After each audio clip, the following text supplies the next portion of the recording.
Welcome विद्यार्थी मित्रांनो, स्वागत आहे तुमचं. आपण कालच्या तासाला यू स्टार्ट डाईंग स्लोली ही पोएम कंप्लीट केली. आता आपण ह्या पोएमवरच्या ज्या काही ॲक्टिव्हिटीज आहेत त्या ॲक्टिव्हिटी बघू. पेज नंबर 41वर या. पेज नंबर 41वरची जी पहिली ॲक्टिव्हिटी आहे त्या पहिल्या ॲक्टिव्हिटीबद्दल आपण चर्चा करू. आपल्याला एक्झामिनेशनमध्ये ॲक्टिव्हिटी शीटमध्ये जे पॅसेज येतात, सीन पॅसेज आणि अनसीन पॅसेज, या दोघं प्रकारच्या पॅसेजमध्ये आपल्याला सेल्फ रिस्पॉन्सचा प्रश्न असतो.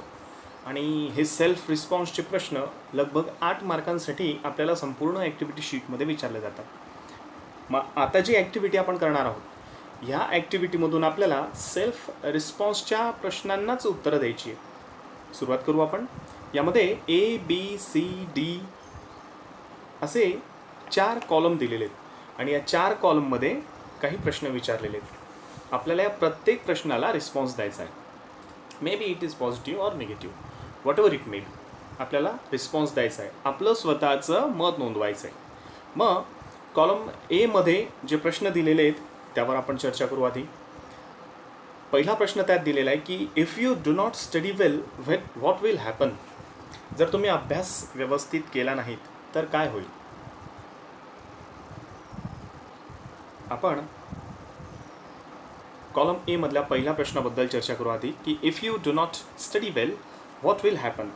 अनेक शक्यता आहेत. काही शक्यता मी बोलून दाखवतो, नंतर ज्या शक्यता मी सांगितलेल्या आहेत त्या आणि तुमची एखादी शक्यता, अशा तुम्ही वर्गपाठाच्या वहीत लिहायच्या आहे. मग पहिला रिस्पॉन्स त्यावरचा असू शकतो की I will not get good marks in examination. जर मी अभ्यास नाही केला बरोबर तर मला परीक्षेमध्ये गुण मिळणार नाही. I may fail in the examination. परीक्षेमध्ये मी नापास होऊ शकतो. I will be blamed for neglecting studies. अभ्यासाकडे मी दुर्लक्ष करतोय असं आई वडील आणि शाळेमध्ये शिक्षक असे सगळेच म्हणतील. त्याच्याच खाली जो दुसरा प्रश्न दिलेला आहे त्या दुसऱ्या प्रश्नाकडे आपण जाऊ आता. If you do not participate in school activities or games.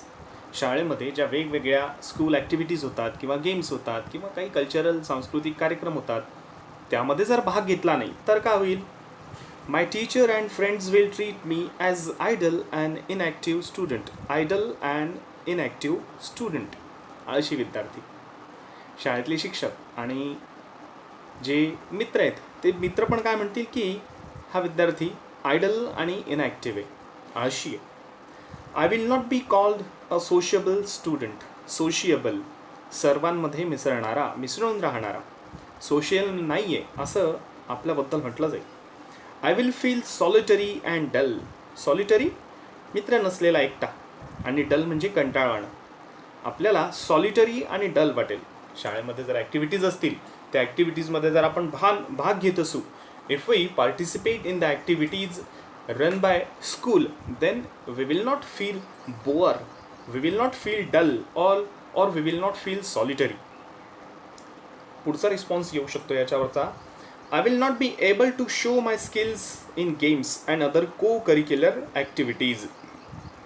आपलं जे स्किल आहे, आपल्यामधलं स्किल को करिक्युलर ॲक्टिव्हिटीजमध्ये जे आपल्याला दाखवता येतं ते आपल्याला दाखवता येणार नाही.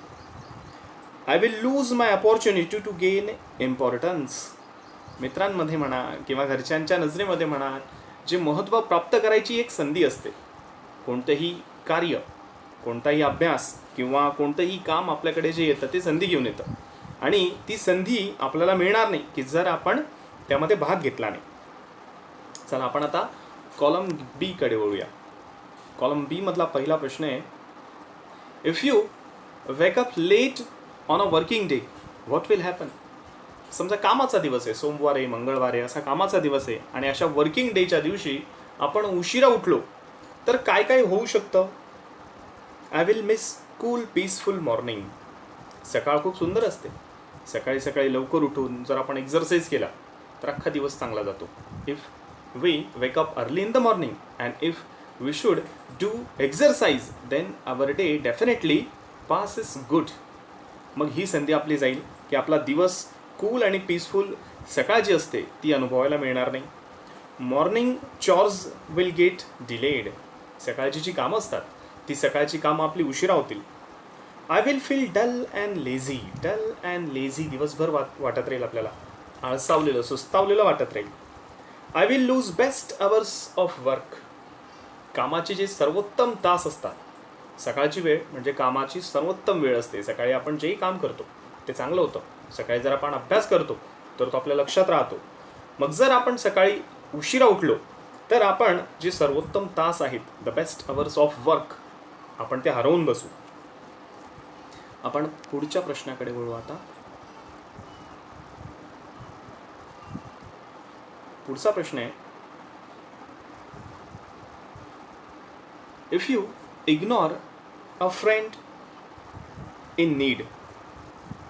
आपला एखादा मित्र की ज्याला गरज आहे, अशा गरजू मित्राला आपण जर मदत नाकारली तर काय काय होऊ शकतं?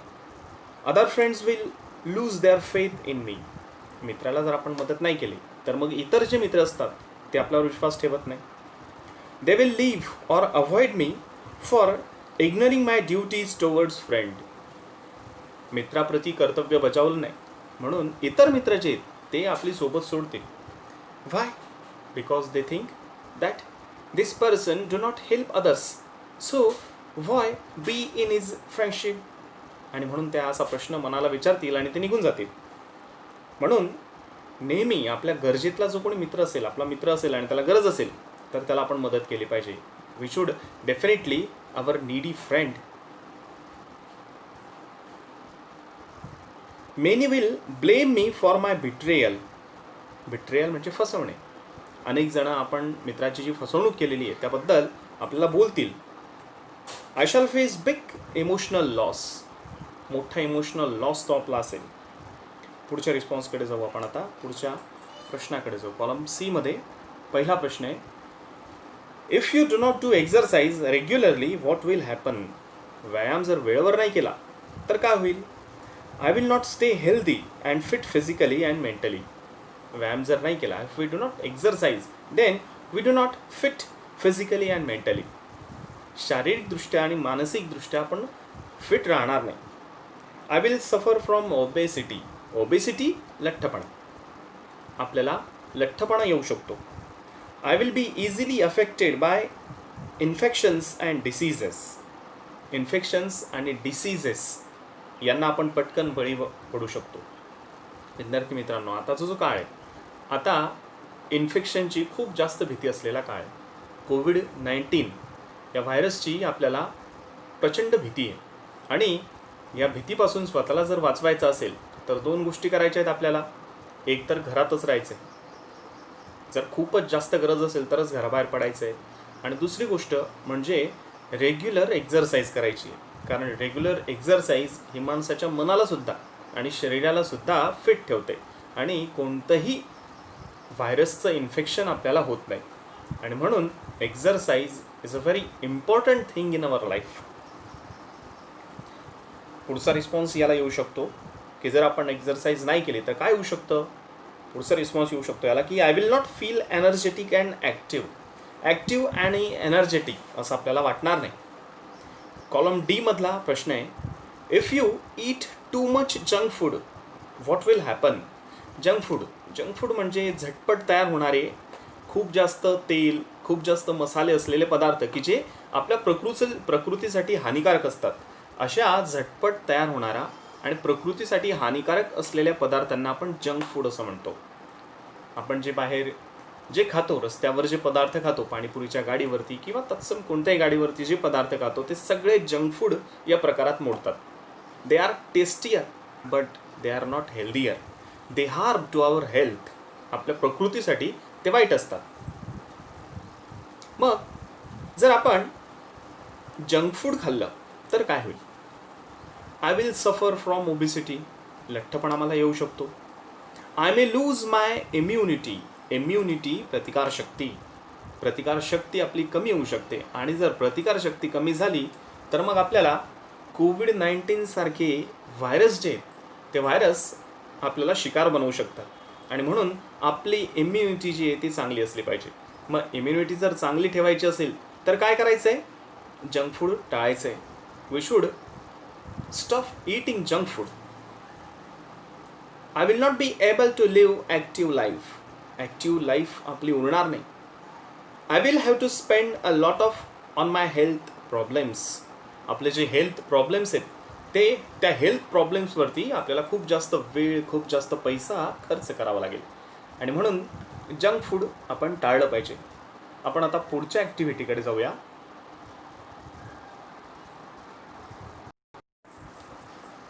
विद्यार्थी मित्रांनो, पेज नंबर 41 वरची आपली दुसरी ॲक्टिव्हिटी आहे.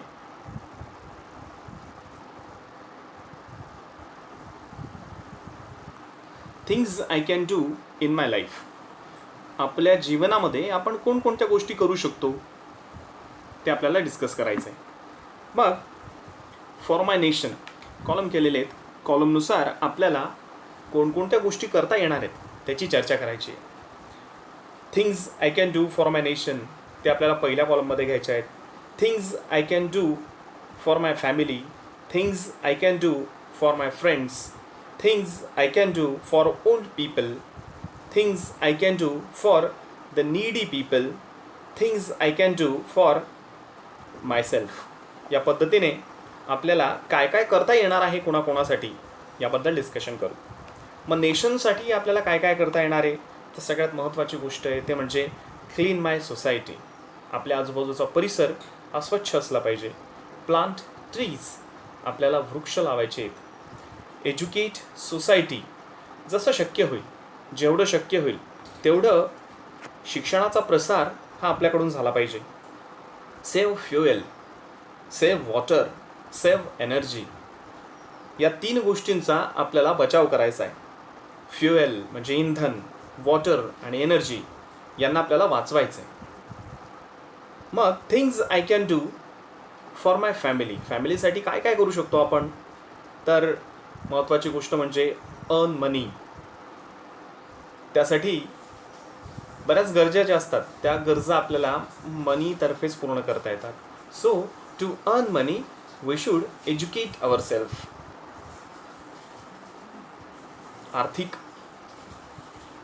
कमाई करण्यासाठी म्हणून स्वतःला आपल्याला एबल बनवायचं आहे. मग त्यासाठी आपण काय करायचं आहे, तर स्वतःला एज्युकेट करायचं आहे. Help in the house hold activities. घरातल्या ज्या ॲक्टिव्हिटीज असतात, हाऊस होल्ड चॉर्स असतात, त्या हाऊस होल्ड चॉर्समध्ये पण आपल्याला मदत करायची आहे. Shopping, take care of parents, grand parents. आपल्याला घरातले जे पॅरेंट्स आहेत त्या पॅरेंट्सची, ग्रँड पॅरेंट्सची मदत करायची. क्रिएट कम्फर्ट, आपल्या वागण्यातून त्यांना त्रास कसा होणार नाही याची काळजीसुद्धा आपल्याला घ्यायची आहे. मग things I can do in my life for my friends. मित्रांसाठी आपण काय काय करू शकतो आहे. हेल्प इन फॅमिली फंक्शन्स, त्यांच्या घरामध्ये जर काही कार्यक्रम असेल तर त्या कार्यक्रमामध्ये आपल्याला त्यांना मदत करता येईल. Share or help in notes or in studies, अभ्यासाच्या संदर्भात आपल्याला त्यांना काही मदत करता येईल. वेट टू सपोर्ट, आपल्याला त्यांनी एखादा निर्णय घेतलेला असेल तर त्यामध्ये आपल्याला त्यांना मदत करता येईल, सपोर्ट करता येईल. आणि शेअर जॉईज अँड सॉरोज, त्यांचं दुःख जे असेल, त्यांचा आनंद असेल तो आपल्याला वाटून घेता येईल. पुढचा कॉलम आहे आपला things I can do in my life for old people. आपल्या आजूबाजूला जे वयस्कर व्यक्ती आहेत, म्हातारे व्यक्ती आहेत, त्यांच्यासाठी आपण काय करू शकतो. हेल्प टू क्रॉस रोड, छोट्या छोट्या गोष्टी आपल्याला त्यांच्यासाठी करायच्या आहेत. हेल्प टू क्रॉस रोड, रस्ता क्रॉस करणे हे सुद्धा म्हाताऱ्या व्यक्तींसाठी मोठं संकट असतं, कारण त्यांना बरोबर चालता येत नाही. म्हणून मग त्यांना तो रस्ता क्रॉस करण्यासाठी म्हणून मदत करायची आहे. गो टू द बँक, त्यांच्यासोबत बँकेत जाऊन त्यांचं काम करायचं आहे. Read newspapers for them and listen patiently what they are trying to say us. पुढचा कॉलम आहे things I can do in my life for the needy people. Needy people जे असतात, गरजू गरजवंत लोक जे असतात, त्यांच्यासाठी आपण काय करू शकतो, तर प्रोव्हाइड देम विथ फूड, त्यांना आपण अन्न पुरवू शकतो. प्रोव्हाइड देम क्लोथिंग, त्यांना आपण कपडे पुरवू शकतो. हेल्प फॉर एज्युकेशन, त्यांच्या शिक्षणात आपण मदत करू शकतो. शेअर व्हॉट वी कॅन, आपल्याकडे जे असेल त्याच्याने आपण त्यांची मदत करू शकतो. पण हे सगळं करताना आपल्याला काय करायचं आहे, तर आपली जेवढी पॉसिबिलिटी असेल तेवढी आपण त्यांना हेल्प करायची. आणि जर आपल्याला त्यांना हेल्प करायचं आहे तर त्यासाठी आधी आपल्याला स्वतःला त्यासाठी सक्षम बनवायचं आहे. आणि जर आपल्याला स्वतःला सक्षम बनवायचं आहे तर एज्युकेशन सारखा दुसरा मार्ग त्यासाठी नाही. If we want to help the needy people then first of all make our self strong to help them. And what is the way to make strong yourself? That is education. चला पुढचा column बघू आपण. Things I can do in my life for my self. स्वतःसाठी सुद्धा आपण काहीतरी केलं पाहिजे. काय केलं पाहिजे? Get good education. शिक्षण व्यवस्थित घेतलं पाहिजे. Develop a hobby. प्रत्येकाने स्वतःची एक हॉबी डेव्हलप केली पाहिजे. एक छंद स्वतःचा असला पाहिजे. मग तो वाचन असेल, रीडिंग असेल, रायटिंग असेल, वॉचिंग मूव्ही असेल, प्लेईंग ऑन द ग्राउंड असेल, कोणता तरी एक छंद, एक हॅबिट आपली असली पाहिजे. वॉचिंग मूव्ही हा छंद असू शकत नाही, चुकून बोलून गेलो मी. छंद असा असला पाहिजे की ज्याच्याने कुणालाही त्रास होणार नाही आणि स्वतःची जास्तीत जास्त पर्सनॅलिटी डेव्हलपमेंट होईल असा छंद एखादा आपण जोपासला पाहिजे. वॉचिंग मूव्ही और प्लेइंग ऑन मोबाईल या गोष्टी छंद म्हणून होऊ शकत नाही. पुढे जाऊ आपण आता. Take regular exercise. हे सगळ्यात महत्त्वाचं की स्वतःची पर्सनॅलिटी डेव्हलपमेंट जर आपल्याला करायची आहे तर मग रेग्युलर एक्झरसाइज आपण घेतली पाहिजे. Make many friends. आपल्या आजूबाजूला आपण भरपूर मित्र केले पाहिजे की जेणेकरून आपल्याला काही चांगल्या सवयीसुद्धा त्यांच्याकडनं लागतील. पुढच्या ॲक्टिव्हिटीकडे आपण वळूया.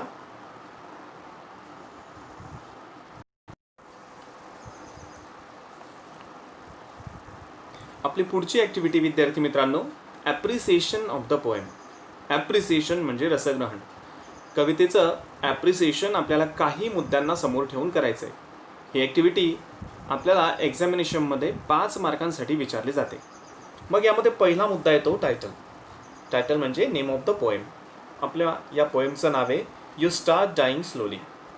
अर्ध्या गुणांसाठी हा प्रश्न आपल्याला विचारला जातो. त्यानंतर पुढचा मुद्दा आपल्याला लक्षात घ्यायचा आहे तो म्हणजे author. Who is the poet of this poem? Pablo Neruda is the poet of this poem. Half मार्कासाठी हा मुद्दा ग्राह्य धरला जाईल. त्यानंतर राईम स्कीम आपल्याला सांगायची आहे. या पोएममध्ये कोणतीही राईम स्कीम वापरलेली नाही आहे. फ्री वर्स प्रकाराची ही पोएम आहे. त्यानंतर पुढचा मुद्दा लक्षात घ्यायचा आहे तो म्हणजे फेवरिट लाईन्स. कोणत्या 2 ओळी तुम्हाला या कवितेतल्या आवडल्या आहेत? मग तुमच्या आवडत्या अशा कोणत्याही 2 ओळी ह्या मुद्द्यामध्ये तुम्हाला लिहायच्या आहेत. त्यानंतर पुढचा मुद्दा येतो थीम. कवितेची थीम आपल्याला इथं सांगायची आहे. मग ह्या कवितेची थीम कोणती आहे? What is the theme of this poem? The poem gives the essence of life in terms of things to do that make life lively, interesting and worthy. Otherwise dull life is like slow death. आपल्याला कवी Pablo Neruda यांनी सांगितलं आहे की if we want to live a happy life then we must take enjoyment from the small things around us because dull life is like a slow death, असं त्यांचं म्हणणं आहे. मग ही झाली थीम आपल्या पोएमची. पुढचा मुद्दा आहे फिगर ऑफ स्पीच. तर या पोएममध्ये आपण जर पाहिलं तर यू स्टार्ट डाईंग स्लोली ही जी ओळ आहे ही वारंवार रिपीट केलेली आहे. मग इथे रिपिटिशन हा फिगर ऑफ स्पीच आहे असं आपल्याला म्हणता येईल. स्पेशल फीचर्स हा पुढचा मुद्दा आहे की जो आपल्याला विचारात घ्यायचा आहे. There are many conditional clauses throughout the poem starting with if. Some are positive and some are negative. 6 lines in the poem are incomplete and end in this way, you start dying slowly. This is the special feature of the poem. आणि शेवटचा मुद्दा येतो तो म्हणजे why I like the poem. Personal रिस्पॉन्सचा मुद्दा हा शेवटी आपल्याला दिलेला आहे की ही कविता तुम्हाला का आवडलेली आहे तुमच्या शब्दात मांडायचं आहे. I like the poem because it points out those things that make life dull. The poet implies in the end that once in a while we should also do something insensible. म्हणून ही poem मला जास्त आवडली आहे असं आपल्याला म्हणता येईल. ही कविता तुम्हाला का आवडलेली आहे ते या मुद्द्यामध्ये आपल्याला शेवटी सांगायचं आहे. So in this way we completed the activity on this poem. Homework म्हणून तुम्हाला काय करायचं आहे तर वर्गपाठाच्या वहीमध्ये things I can do in my life, हा जो टेबल आहे, हा टेबल वर्गपाठाच्या वहीत होमवर्क म्हणून तुम्हाला लिहायचा आहे. ठीक आहे. Good day.